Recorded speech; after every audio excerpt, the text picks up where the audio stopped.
partners, and we rapidly created the first viable SiGe transistors, setting a slew of records along the way.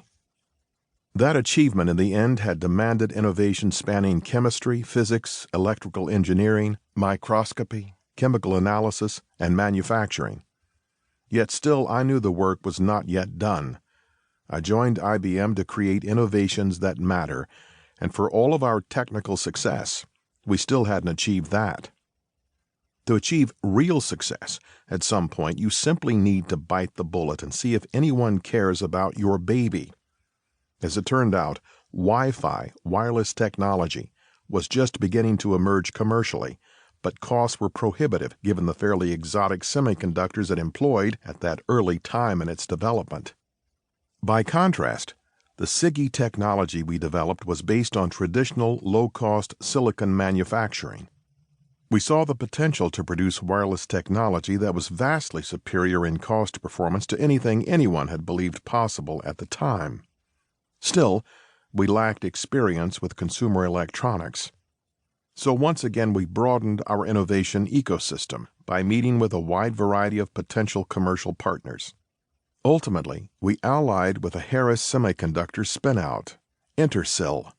Working together, we focused on making Wi-Fi pervasive, and SiGe sales took off when it proved to be an enabling technology for low-cost Wi-Fi. Even today, 2 decades later, SiGe technology is now found in virtually every device and technology manufactured.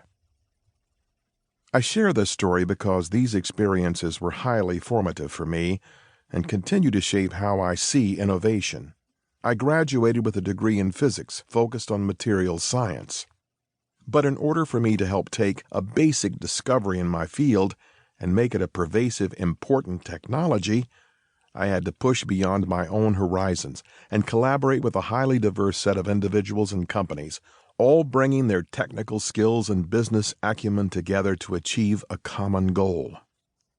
That is the lesson that IBM taught me. I am forever grateful for that, and it is what I endeavor to pass on. It is also an idea that pervades the chapters that follow. I hope you enjoy them.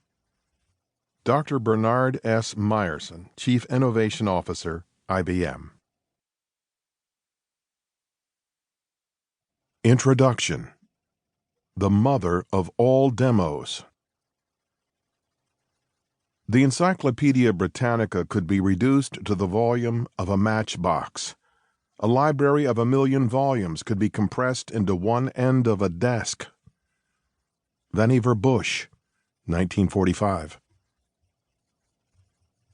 On December 9, 1968, a research project funded by the U.S. Department of Defense launched a revolution. The focus was not a Cold War adversary or even a resource-rich banana republic, but rather to augment human intellect, and the man driving it was not a general, but a mild-mannered engineer named Douglas Engelbart. It's hard to fully grasp what happened that day without understanding the context of the time. In those days, very few people ever saw a computer.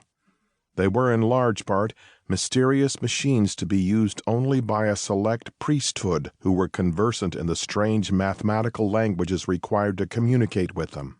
The tasks they performed were just as obscure, carrying out complex calculations for scientific experiments and managing mundane back-office tasks for large organizations.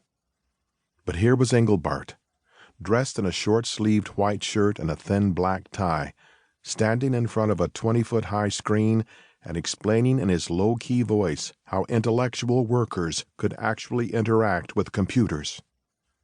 What's more, he began to show them, and he began to type a document on a simple keyboard. Words started to appear, which he could then edit, rearrange, and add graphics and sound to, while all the time navigating around the screen with a small device he called a mouse. Nobody had seen anything remotely like it ever before. The presentation would prove to be so consequential that it is now called the mother of all demos. 2 of those in attendance, Bob Taylor and Alan Kay, would go on to further develop Engelbart's ideas into the Alto, the first truly personal